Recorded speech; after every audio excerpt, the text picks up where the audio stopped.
Tonight on Politicat, Euro trip, the VPEDs to Munich, entering the fray, the FEC gets political, and out like Flynn, the Russian connection gets deeper. All this and more on Politicat. It's your politics right now.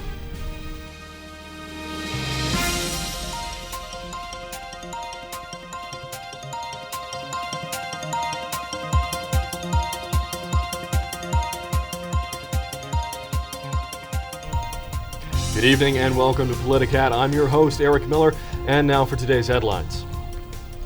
Activists nationwide are responding after President Trump approved a policy yesterday that would roll back protections for transgender students in public schools, which allowed them to use the bathroom of the gender they identify with.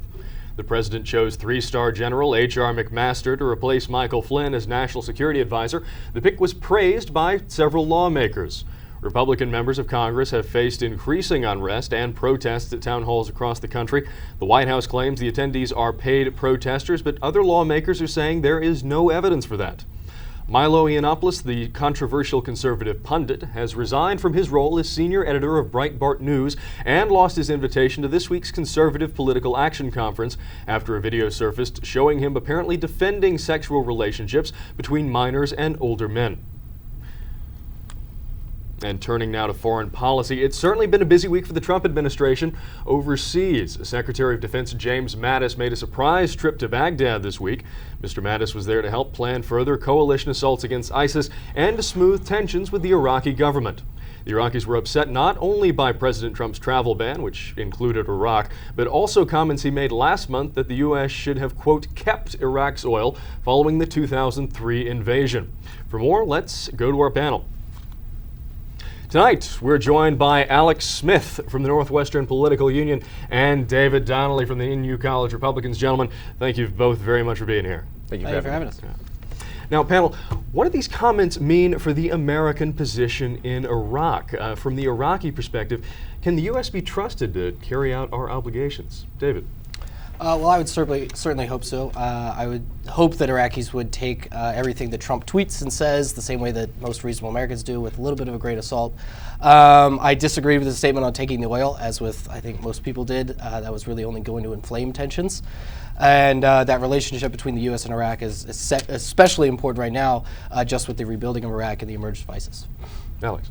I would completely agree. I would say that the statement regarding the oil is troublesome, and to an Iraqi government, that's a sign of increased tensions with the United States. But it is extremely important that we try to smooth tensions with Iraq, especially in the fight against ISIS. And it's important that we have reasonable communication between our two governments. And it's troublesome that Donald Trump would be making these sorts of comments to the Iraqi people in general, but coming from James Mattis particularly, someone who's not the president who we've come to know as the bombast he is, coming from the defense secretary, it's more troublesome and more concerning. So it's something that we should try to avoid, I would say. Yeah, could these comments have negative ramifications for U.S.-Iraqi cooperation in the fight against ISIS? They could. I would say that there's a lot of linkages between the United States military and the different sections of the Iraqi military, including the Kurdish Peshmerga and the Iraqi military force. But on the scale of the negotiations between, or cooperation between the highest level of command, it does bode ill. But perhaps with more communication privately, I doubt that they would be making those same comments. Yeah, David? Well, I think the Defense Department, along with President Obama and I believe President Trump, have been clear that this is Iraq's war to fight. But that doesn't mean that we're going to completely pull out and not support them. I think it's been very important, just the training that we've had on the ground just in the last couple of years before the emergence of ISIS, and revamping that, also our support with airstrikes recently. I think what's important to remember is that when you get on the ground, that's going to be more what's actually important. So the Iraqi fighters, their relationships with the American military forces that they're corresponding with on the ground is going to be more important than maybe what foreign leaders are saying abroad. As long as the on-ground relationships are still strong, then the fight should be totally fine. Now, the stop in Iraq follows a similar trip Mattis just made to Europe, where the defense secretary assured various American allies of the U.S.'s commitment to NATO. Vice President Mike Pence was also on the continent this week, holding a meeting at the European Union where he made similar assurances. Now, this is despite the president's comments criticizing the transatlantic alliance and praise that Mr. Trump has heaped on Russia and Vladimir Putin. The president and his staff seem to be working in different directions at times. Now, is this strategy to get America's allies to step up defense spending, or is it just chaos? David? I don't think it's too much of either. I was watching Paul Ryan this week, and he was trying to explain kind of some of Trump's rhetoric regarding Putin. And he made a great point, I thought, in that, like, when you're an incoming president and you're establishing relations with the country, it's smart to kind of start off on the best foot as you possibly can. So for a lot of the war hawks or just typical politicians or people who have been in the Defense Department for years, it seems weird to get to cozy up to Russia this close. For Paul Ryan, he explicitly cited he doesn't trust Russia, and he never will. But he said that it was perfectly reasonable for a new president to try and start things off on the right foot rather than just starting instantly with hostilities. And so that's kind of where I think you're seeing a little bit of the disagreement between a new president who's trying to establish relationships and ingrained politicians who have been here for a while and really know Russia.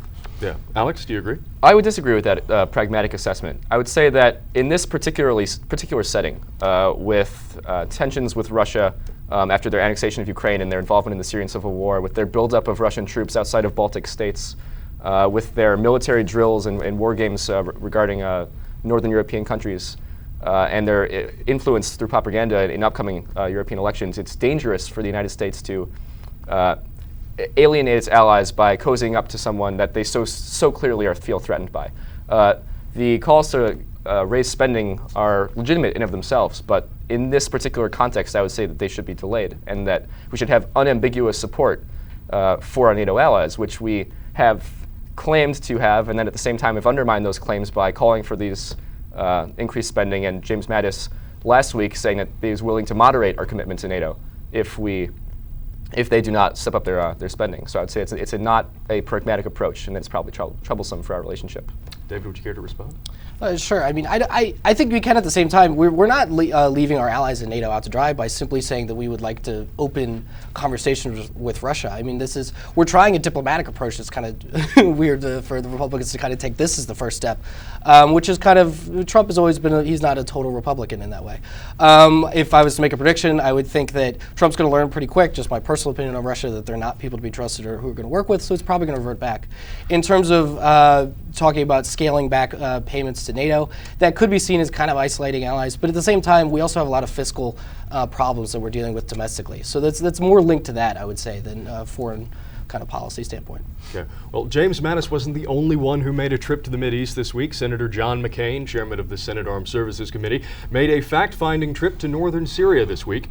The Arizona senator, one of the most outspoken Republican critics of the president, met with U.S. advisors and Kurdish fighters to discuss the assault on the Syrian city of Raqqa, the de facto capital of ISIS.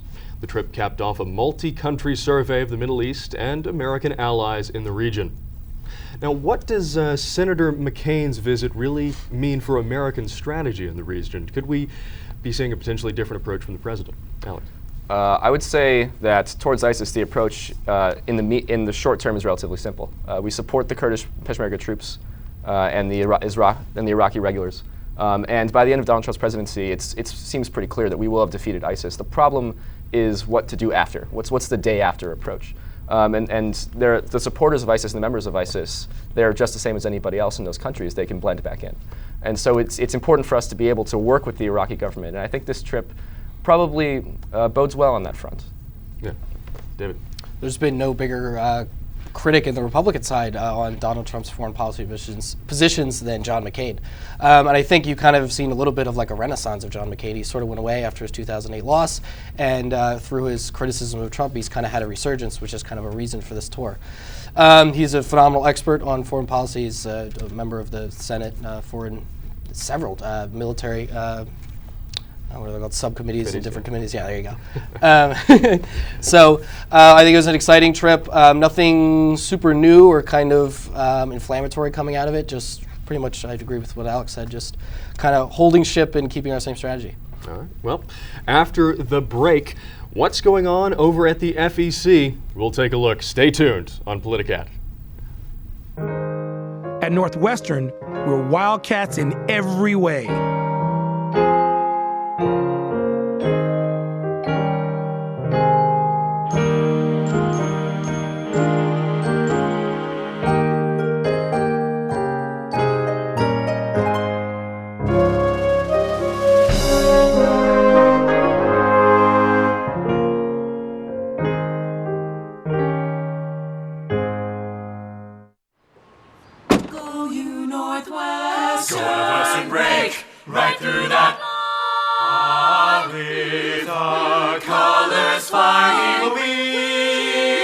We will cheer you all the go. Go you Northwestern, fight for victory, sweet victory, for the fame of our fair name, and go Northwestern, win that game.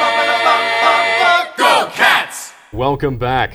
Ann Ravel, a Democratic federal election commissioner, announced on Sunday her intention to resign from the Federal Election Commission on March 1st, 2 months before her term is set to end. In her letter of resignation, Ravel cited partisan gridlock as her reason for leaving. In an interview with NPR, Ravel said, quote, "Recently the commissioners, mostly on the Republican side, have operated as a block to ensure that you can never get 4 votes to either investigate matters, to do regulations, to explain to the public how to comply with law." The Federal Election Commission, or FEC, was created in 1974 to oversee elections and campaign donations. It is made of 6 members appointed by the president, of which no more than 3 can be members of the same party. Traditionally, the commissioners are chosen by the leadership of the 2 parties. The members are expected to serve 6-year terms, but regularly serve past their expiration. In fact, the 5 other commissioners are all serving several years past their terms, having not been replaced. For more, let's turn back to the panel. So, David, now Trump will have an opportunity to make an appointment in March, and as we've seen, he likes to flex the executive powers. But considering the untraditional approach to things, is it possible he might forego the precedent of appointing whoever the party leadership chooses and just pick somebody on his own? Possibly. There is a rule, actually. It seems weird that the non-regulatory commission seems a little partisan, but there's a rule that prevents 4 members from either party actually coinciding. So if the fact that a Democrat has stepped out means that Donald Trump cannot appoint a Republican to take her over, so it would be 4-2. It's going to be a Democrat. It's gone typically that the party of the person who steps out picks it, as you said. Whether or not he defers to that, it still has to be a Democrat who fulfills it, so I don't see it as too big of an issue as far as the balance of power in the FEC Commission goes. Alex? I would agree. I would say that there is the extreme scenario in which Donald Trump could appoint someone who is not a Republican, but at the same time not a Democrat, say from the Libertarian or the Independent parties. But it's likely that he will choose a Democrat. But it's tough because traditionally you would have the Democratic Party submit their nominee. And I don't know if Trump will be willing to acquiesce to those standards given his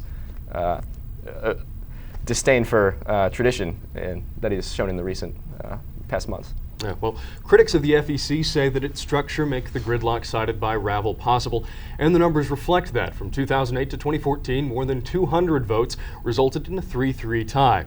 As I mentioned earlier, the law requires that no more than 3 FEC members of the FEC be from the same party, but it doesn't require 3 from each. Could Trump go a step further and appoint an independent commissioner in an attempt to break up the impasse at the FEC? I'll turn back to Alex.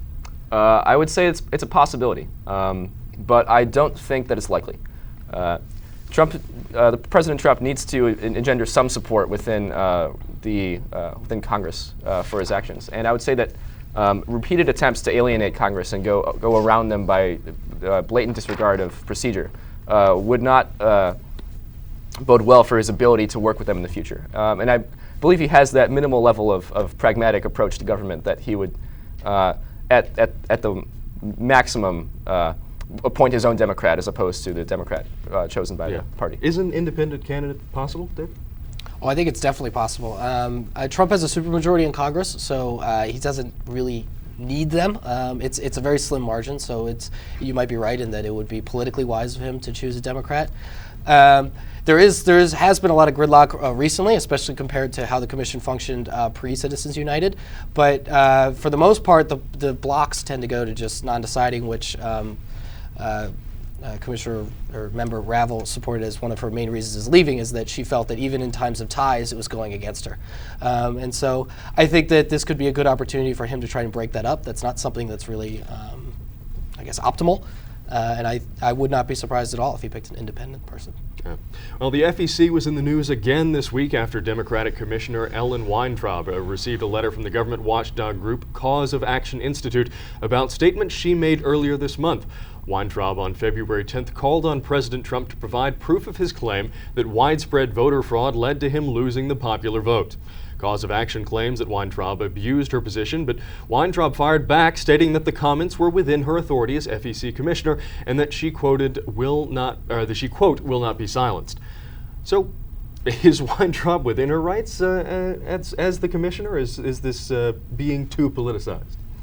I think it's perfectly within her rights. For me, just my personal opinion on the matter, it was downright silly for Donald Trump to even kind of cite this as a reason for losing the popular vote.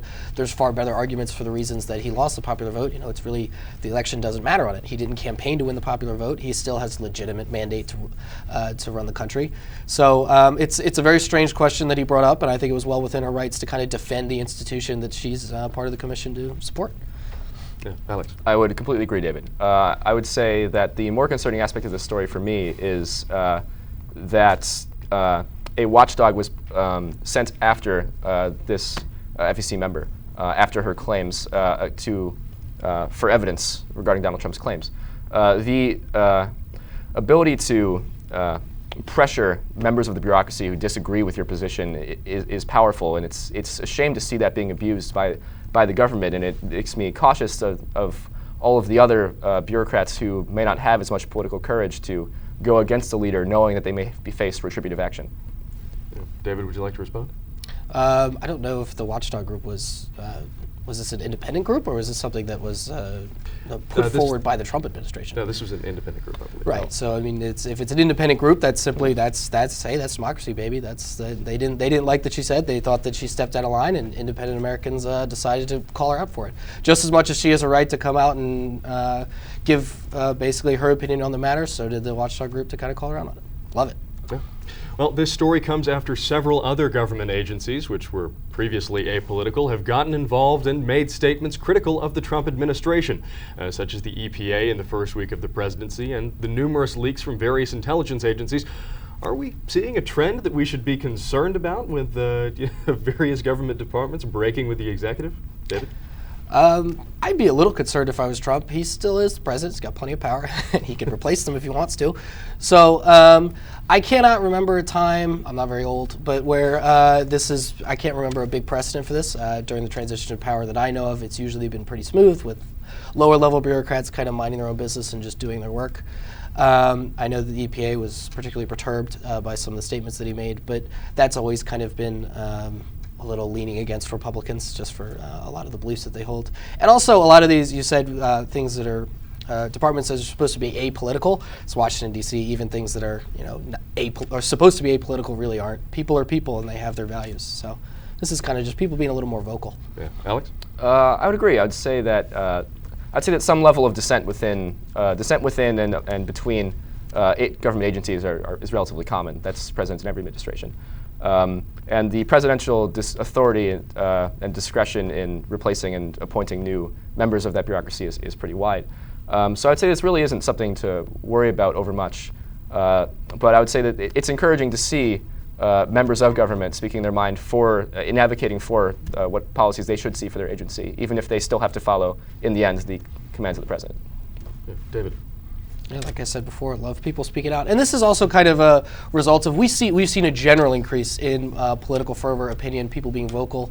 The emergence of social media has been major reasons for that. So it seems kind of weird that it's all kind of happening now, and you'd like to credit to mostly the Trump administration, but it could very well be that this is just kind of the time that we're living in, that if we had the same technologies and different resources that we had back during the Bush presidency or the Clinton one, that we could have a similar kind of reaction.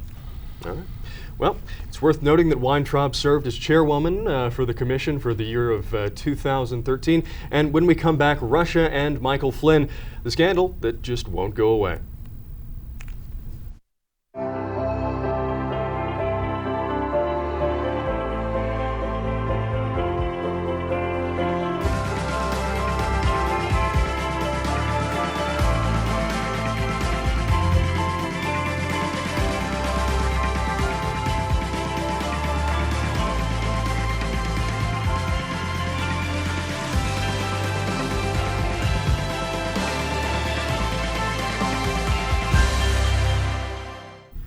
Former National Security Advisor Michael T. Flynn was asked to resign from the position of National Security Advisor late Monday after it was revealed that he had misled Vice President Mike Pence and other top White House officials about his conversations with the Russian ambassador.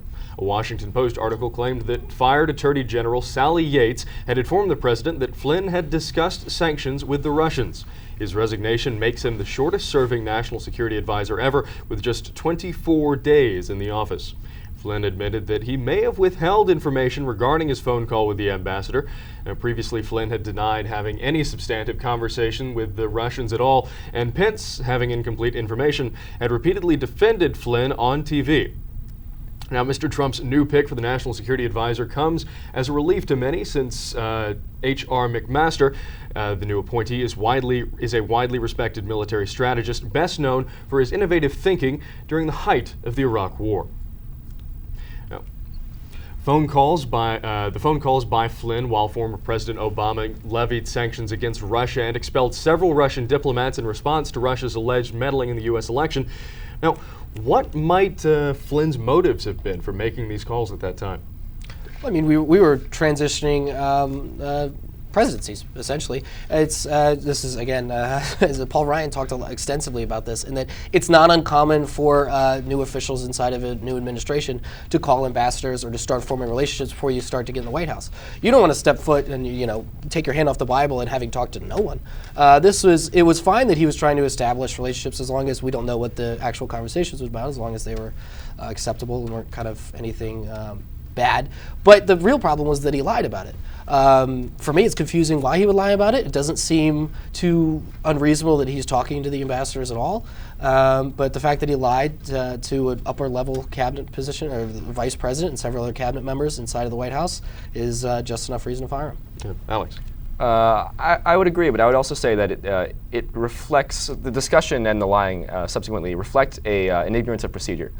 When you have a transition, it is common for the appointees in that transition to reach out to other governments and ambassadors and to establish relations. But at that point, you're still a private citizen, and you're not supposed to discuss actual policy. In this case, Flynn discussing sanctions with Russia. Because at that point, there is still a functioning government. As we saw in this transition, there was sometimes it seems like there were two governments. But yeah, I would say that his lying about it could be as a result of him learning subsequently that he had broken procedure. But that was still an irresponsible move. Yeah, David? I mean, I'd agree. Like I said, I don't know totally why he lied. That could be a good reason for it. Like I said, we sadly don't know the extent of what the conversations with the Russian officials were. But like I said, what I don't like is how much it's been blown up. It makes sense that the National Security Advisor stepping down for 24 days is definitely a problem. That's a big story. But what it really was, it was for that he lied to other people. It wasn't. People kind of have this misconception that there's shady dealings and under the table kind of bribes going on with Russia ever since the election hacking. And this was kind of confirmation for that. This is pretty unrelated. This wasn't about election. This was about potentially about sanctions and policy that happened afterwards. So the kind of political fervor that's followed it, I think, is a little bit unjustified. Yeah, Alex, would you agree with that? I would agree hesitantly. I would say that the amount of suspicious contact between Trump officials and Russian officials is disconcerting, especially with recent revelations last week of the Ukrainian peace proposal by Russia. That's a separate topic. But I would say that you're probably correct in that this didn't have any steeper seeds of shady dealings, but there's a pattern of negotiation with Russia outside of official venues that seems suspicious. And this is important because this would drive Republicans to take that more seriously and to further investigate those ties if they exist. Well, they already are. I'm really looking forward to the Senate. There's an independent investigation coming out about both what happened in the election as regards to what Russia did, and also with those communications with Russia on the in-between transition period. I think we should withhold any kind of judgment until that investigation comes out. Well, we'll talk about it on Politicat when that comes up. Can't wait. But what effect, because there have been a number of newspaper articles published on this, most notably in the Washington Post, but what effect could Flynn's firing have on U.S.-Russia relations? Alex? That's a good question. The Russians actually have responded to this. I know at least one member of the Russian parliament stated that it was an attack on Russia in their usual dramatic sense. But it does have an effect because the new appointee, H.R. McMaster, is a very different national security advisor who obviously has much less ties to Russia and would treat them more, I would believe, as an enemy, whereas Flynn seems to, as evidenced by his actions, treat them more as an ally. So I'd say that Russia is disappointed. They can't do much because this is a purely internal affair, but it will, I would say, produce a less cozy policy between the two nations. David? I'd agree. It goes back to what we were talking about earlier in the program, in that Trump's really trying to get off to a good first impression with Russia, and that he's really attempting to. And I think that was one of the main reasons of hiring Michael Flynn, was that he has phenomenal historic connections with Russia, along with Rex Tillerson. He obviously brought into his close-knit circle of advisors people who he thought were going to help him get close to Russia. Trading out Flynn for McMaster is an obvious deviation from this. It'll be interesting to kind of see how the dynamics with Russia change. I don't know that they will that much at all. Steve Bannon is still in the White House, Reince Priebus, and like I said before, Rex Tillerson are all kind of share with Trump this perception of maybe trying to get off to a better, more friendlier foot with Russia. Well, President Trump waited for nearly 3 weeks from the time he knew about Flynn's deceptions to the time that he either resigned or was fired. Now, what could be some of the president's reasons for doing that, Alex? I would say that the reasons would be due diligence and consideration of all of the outcomes. I don't think there's any particular reason that he would or wouldn't release the knowledge of the resignation. It's possible that the resignation was decided upon earlier and that Trump was trying to figure out the best way to present it. But I would say that it's not it's not indicative of some larger pattern that he would have delayed on that resignation. Okay.